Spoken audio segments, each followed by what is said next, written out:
Hello and welcome, fellow motorsports fans. We've had a weekend filled with news about the 2025 Formula 3 driver lineup, and we will talk all about it, of course. But as is tradition, let's discuss all the racing of the weekend gone by first. We begin over in Eurocup-3, the fastest series racing last weekend, and it was a rather eventful weekend for the championship with only one round left to go. Bruno Delpino, unfortunately, more or less has ended his slim hopes of a title when he stalled off from the front row in the first race, but he did at least get redemption in the second race by controlling it light to flag. Instead, MP Motorsport's teammate Javier Sagrera has managed to get himself a pretty sizable championship lead over Campos ace Christian Ho. The latter did dominate the first race, but was bogged down in the very tense battle pack train in the second race, while Sagrera was just running off into the distance with a very convincing second place in both of those races.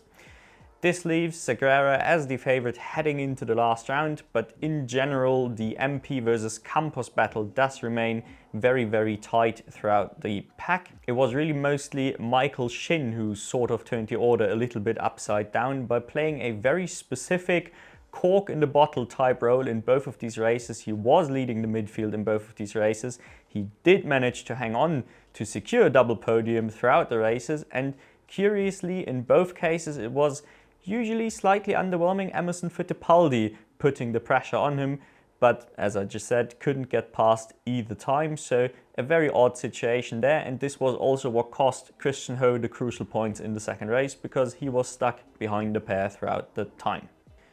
Real quick to everybody's favorite segment, Debut Watch, where we had Michael Beloff, formerly from Fracker, and James Hadley from GB3 coming over to drive for Drivex and Centerlock respectively.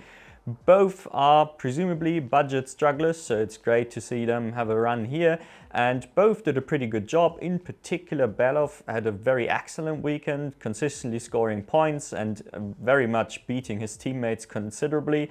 Hadley was on par with Daniel Nogales, but I mean a very solid run all things considered, definitely nothing to be upset about. So in conclusion, looking forward to the last round. Sagrera is very much looking like the favorite, but to be honest, I can see Christian Ho pull this off. Going into the year, it felt like he was the one destined to win this title, if that makes sense. So either way, drop your predictions down in the comments.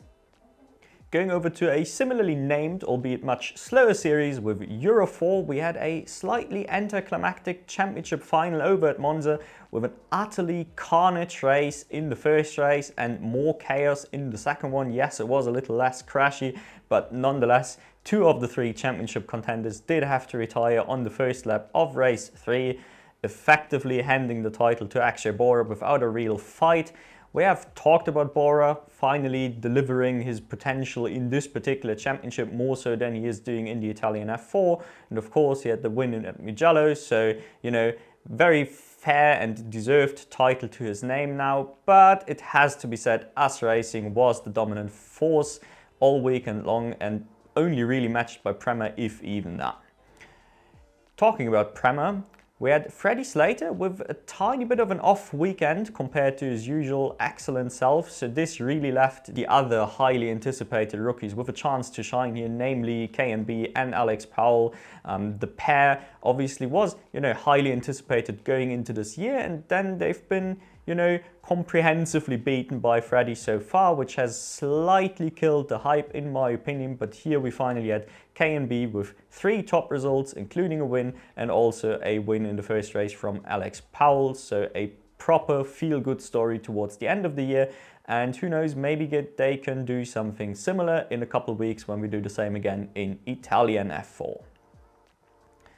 Then we had one of my favorites to watch, young Maxime Reim, with an incredibly eventful weekend, I believe worth telling the story of. First of all, he put it on pole for the first race, which was, a great sight to see, and he kept the lead throughout the very short first stint, only to get absolutely mauled on the safety car restart, dropped back into the pack, and then crashed out soon-ish after. So a very disappointing first race considering where he started, and then complete like anonymity in the second race. Yes, a points finish even, but just nothing worth talking about really. But he got his redemption in the third race with a fantastic comeback drive to take his maiden victory after starting down in P12. So very, very fitting end to his sort of rookie year, and I hope he can graduate either to something better or to a real championship contender next year. Last but not least, shout out to Davide Larini. We have talked about him, I believe, last week, and now again he was head and shoulders above of his AIX teammates, and again, much like Maxim Rehm, scored his maiden pole position here in the second race, and he did get a front row start in the third race, and crucially in that one he could actually stay a pretty firm like win contender throughout the race. Yes, he didn't quite get the result at the end of it, but nonetheless an excellent drive. Then we go over to French F4, where we had a pretty highly anticipated season finale. Unfortunately, it was a little difficult to get fully into it because, of course, as is tradition with French F4, the first race was not broadcast, leaving us to miss out one of the two key, head-to-head fights, which it was anticipated to be mainly between Yanni Steven-Maidens and Jules Carante. Yes, Taito Kato did come into the weekend obviously as a championship contender. Spoiler, he ended up winning the title. Carante actually, I think, was out of the running going into the last race already. So for him, it was really like the sort of the drop-off in the second half of the season. He started so hot, fighting for wins all that much, and then I don't know, just couldn't quite rise to the same heights in the second half of the year. So yeah, this really left us with a pretty, epic final race for the championship, albeit between Taito Kato and Yanni Steven-Maidens instead of Yanni Steven-Maidens and Jules Carante. And it was an epic wet weather showdown at Paul Ricard Circuit. Truly like cruel conditions to race in, really.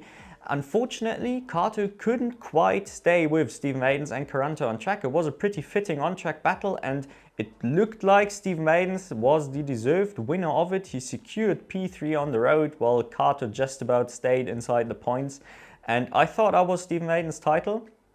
And then he got a penalty after the race. I think at least that's what happened, because he wasn't in fact scored on the podium. He was scored outside of the points, which meant Kato actually ended up stealing the thing. Now, this all looks really absurd. If any of you speak French, maybe you can go find out what he got penalized for. I didn't read up on it just yet. But either way, I just want to put into perspective, I think no matter the outcome of this particular season, just given the experience, I think it's pretty clear anyway that Steven-Maidens was probably the least impressive of the trio, because the others are less experienced. But I also want to make it clear that like all three of them were such a step above the rest of this grid that I am very much looking forward to all of them, no matter where they appear next year. I would just really hope for the future of French F4 that we could get an English broadcast, because this championship fight was so intense throughout all the race weekends and barely anyone follows it because, well, it is only in French. Bit of a wasted opportunity if you ask me, especially because the production value itself is very high. Now, since this also serves as a bit of a mini review of the French F4 in general, we should spare a thought for our fallen contenders, in particular Chester Kiffer and Ryan Karate, who, at the start of the season, they were looking really hot and have just dropped off a cliff, really, both of them. In particular, in Chester Kiffer's case, it's so disappointing how he went from like podium and win contender to like barely being in the points. So I hope both of them can bounce back wherever they appear next season. On the flip side, we have talked about the late rise of some of the drivers like Montego Marson's massively improved run in the second half of the year. But here I really want to highlight Dylan Ascher, who I've mentioned him last time. He's already had a good weekend here. But here he made some true magic happen in the wet second race by somehow, finding himself in the battle for the lead early on, spinning out on the wet paint, dropping all the way to the back of the pack, and then somehow making his way through the aforementioned battle of Steven-Maidens and Carante and Kato, and stormed all the way to a dominant P2, if there is such a thing, because he massively gapped all of those behind. That was really a cool drive to watch, and one that deserved a shout out. In a similar vein, we had Alexander Munoz with his by far best weekend of the year so far. He dominated the reverse grid race to get his first win, and he was running well in the points in the wet race as well. Now with him it's a bit unclear, is this another like late blooming rookie, or was this like one-off weekend because he has tested a lot on the track or something? It is tough to tell from the outside, but at least this was about 10 times more potential than he has shown all year long. Unfortunately, I can't quite get the same level of excitement for Gabriel Doyle-Parfait. Yes, he did get a dominant win in the wet and a P2 in the reverse grid race, but unfortunately I don't think one good weekend is enough to make up for what's not just been one but two underwhelming years. His rookie season was incredibly forgettable, and then this year he was usually just the sort of midfielder. So unfortunately, yes, a great result, but I don't think it's enough to quite turn this mess around.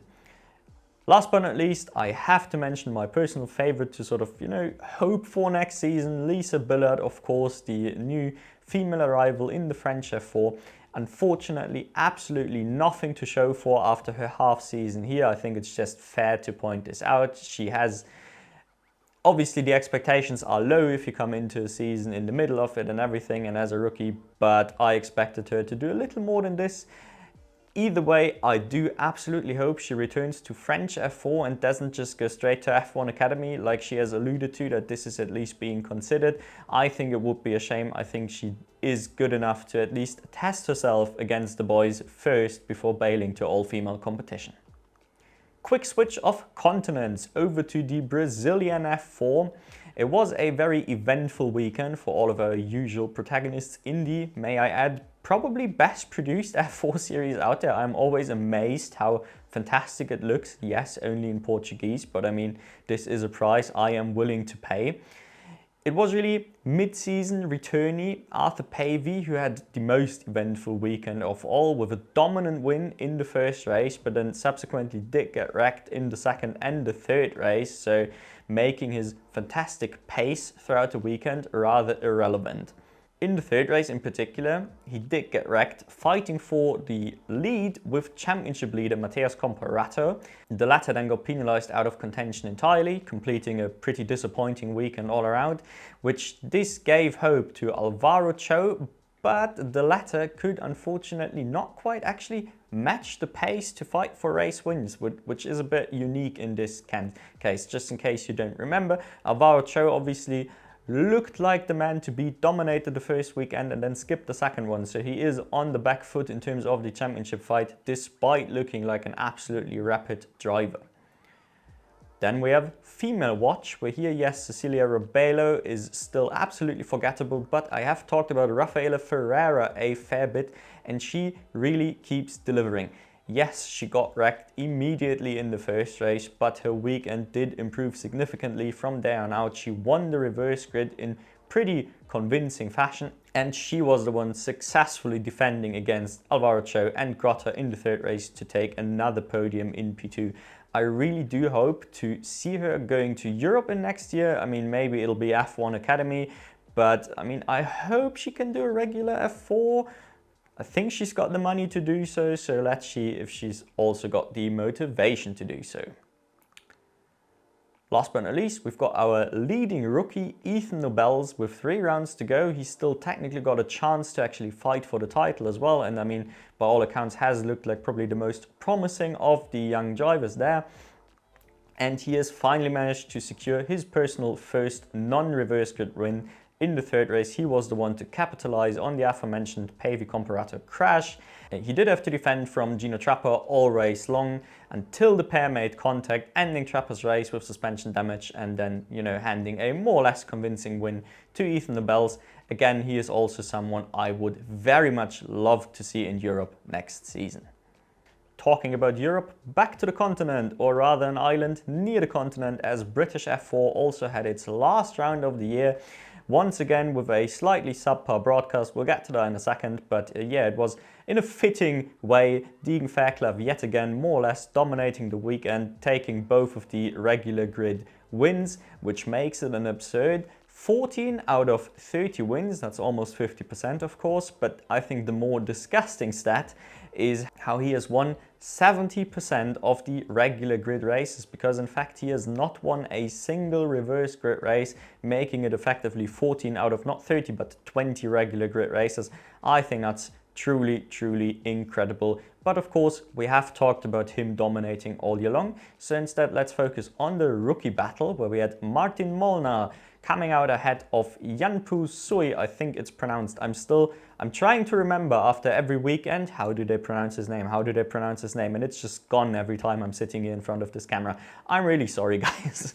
Either way, Martin Molnar did do it convincingly this weekend to take the title from P8 overall. And I mean, we have talked about him. He grew into the championship sort of in a very believable, steady way, improved over the course of the year, and well, now he is where he is.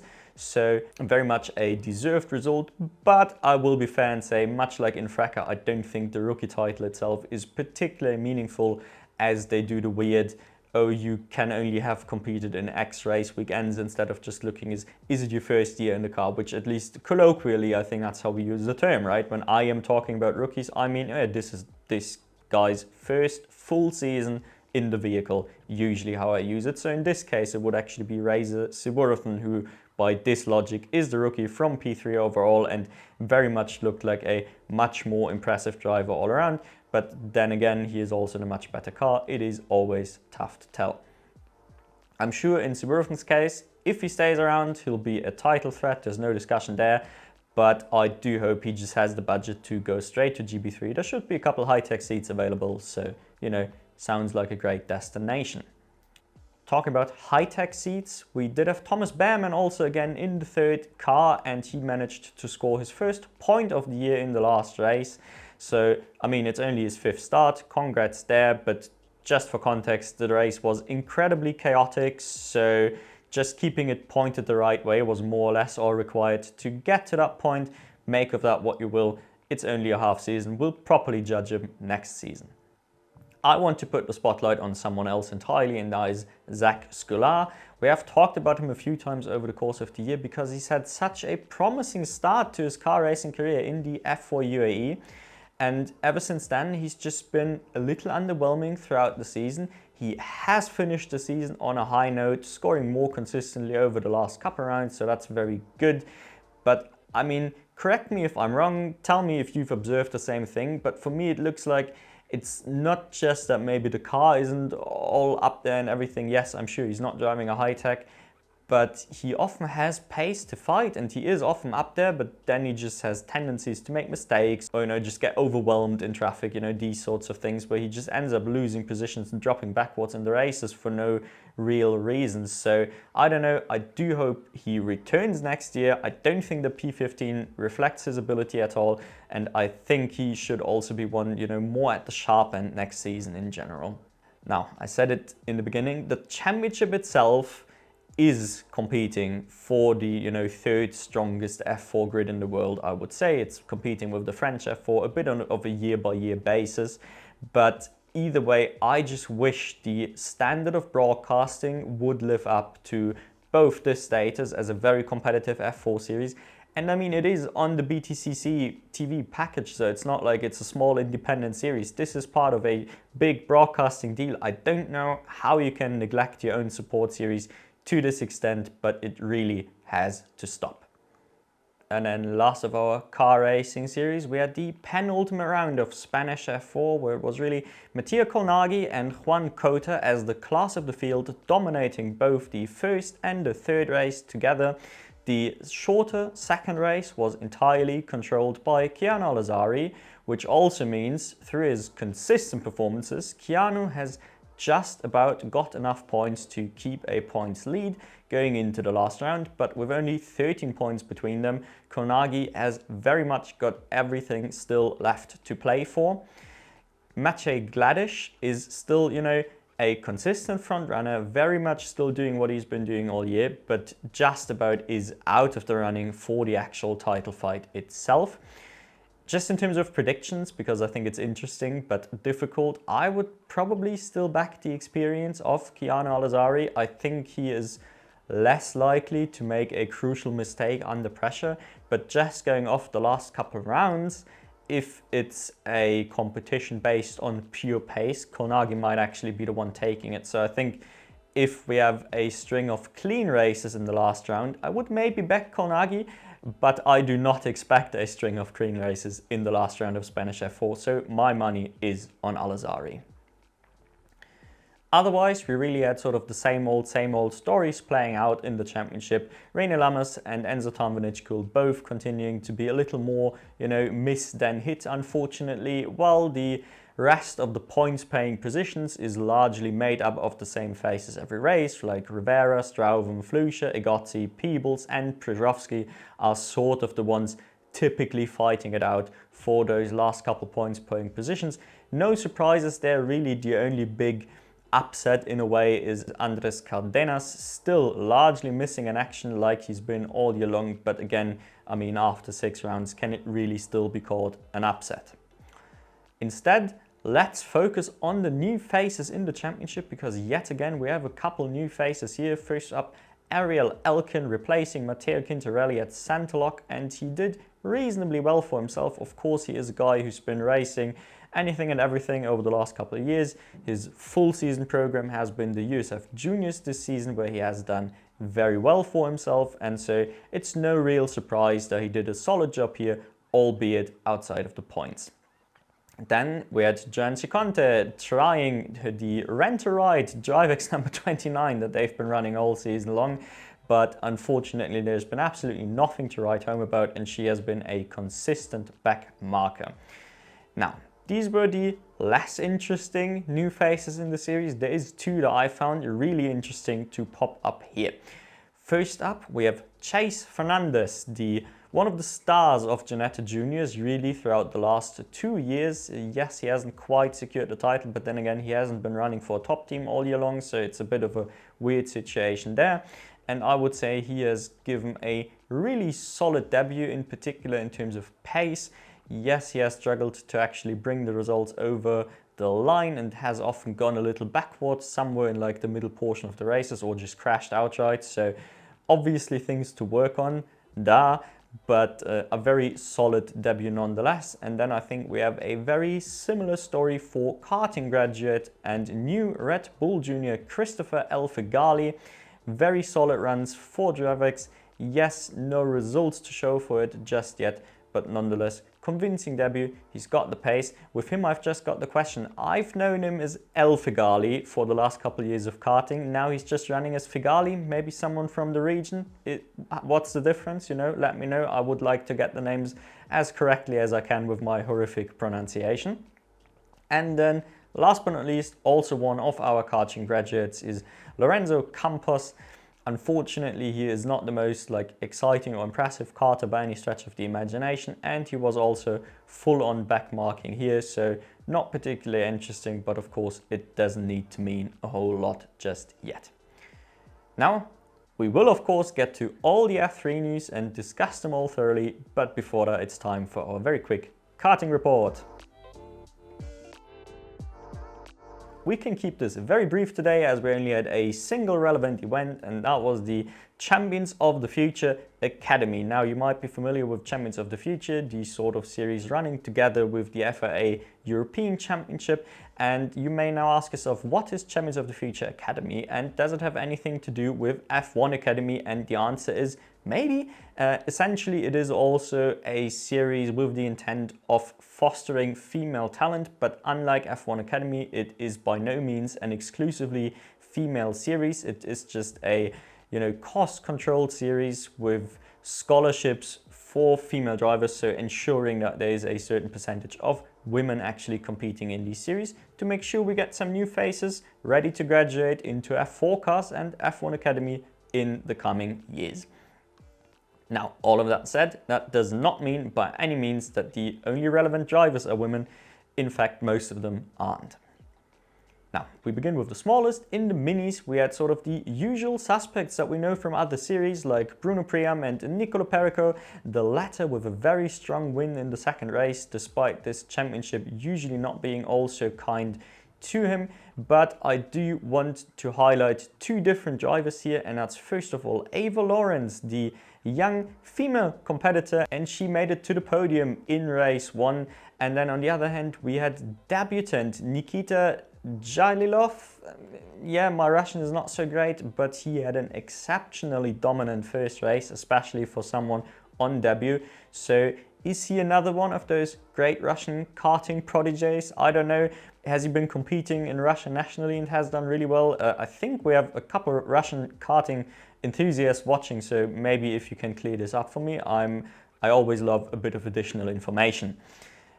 Then over in the OKNJ category, so the juniors in a cheaper than the OKJ category, and here it is really Maxim Bobrashov who stood out to me, not just because he got the win in the first race, but because it is only his second weekend in the juniors. I thought about including him last week, but he didn't do anything noteworthy in his junior debut over in the WSK Euro Series.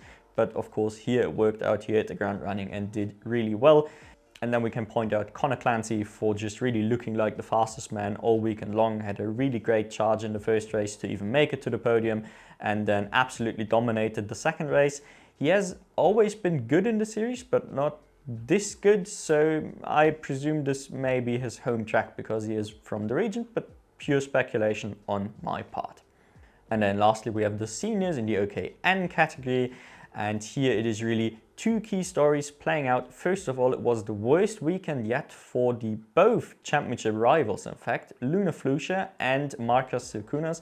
Luna Flusha, of course, being super relevant in a sense because, well, she is expected to go to cars. We know she's got the budgets. Obviously, the Flushas appear to be absolutely loaded, and she is a Mercedes junior, so there is a certain level of interest in her. I don't think she is good enough to actually justify being part of a junior program on merit, but she still looks like one of the most interesting female prospects out there, period. So we need to keep an eye on her. And in the normal, like in the more competitive European senior categories, she is struggling a little, but doing pretty well for herself. And here she is usually always right at the sharp end, winning races weekend after weekend. So she had solid runs in the top 10, but this was below her usual standards, I would say. Instead, the star of the weekend for me was Hugo Harion. Again, a name that I just can't remember, although I've heard it so much, but we have mentioned him before because he's also one of the front runners usually in the IEME Euro Series, also in the seniors, and he recently participated in the feed racing shootout. He has earned himself a French F4 test, if I remember correctly, so hopefully he can impress someone. I think he is one of those, yes, we do risk losing him because of budget issues, I think, but he has some talent and I would love to see him in single-seaters next season. Now then, you've waited long enough, let's talk about driver news. This was a big one. Of course, all the F3 teams had to announce a lot of their drivers at the same time because I suppose they didn't want to keep it secret anymore, as today, at the time of recording, we have the first post-season test going on. Tomorrow, the second portion of that first post-season test, so we did at least get full post-season test announcements. Now, it would be way too long to go over all of them, so instead we will only highlight the drivers now confirmed. Crucially, most of the really key players have been confirmed just before recording this video, so that is really good for us. First up, we can have a look at the new Prema roster with Hugo Chukwu and Brando Badoea announced to step up to the team, both coming from FECA, obviously Badoea from Van Amersfoort, not from Prema. And I have to say both are pretty huge shocks for me as someone with like no inside information. Both of these were really surprising, in particular the Badoea one, although I am glad someone is recognizing his talent. Also now finally not just McLaren affiliated, but an official junior driver. That's also great for him. And now this kind of looks like maybe McLaren wants to test Hugo against one of their own because they know what Badoea can do. Either maybe it's better for them for comparison.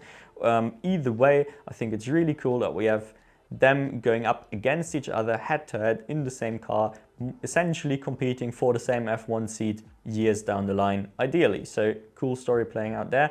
In Hugo's case, I just want to make it clear that yes, of course, I have been bashing him quite a bit throughout the FRACA season, but I want to make it clear that I don't think his current year is really a great reflection of what he is able to do as a driver. So Of course, if the trend continues into next year, then yeah, maybe his F4 performance was the outlier. We will know a lot more next year, but one bad Fracker season definitely isn't enough to condemn a driver or to, you know, believe everything he's done before is now effectively meaningless.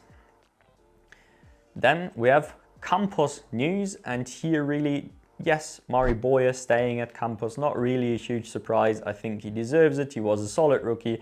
He can build on this next year. He's not really going to be fighting for the championship or anything, I don't think. I think he'll just be a very solid, like consistent points contender in many ways, like he has been this season already. The more interesting piece of news for me is that it's Tassanapol Intrapuvazak who joins him over at Campos. Now, Intrapuvazak, I have prepared an F3 review already, I just don't know when I've got time to record it.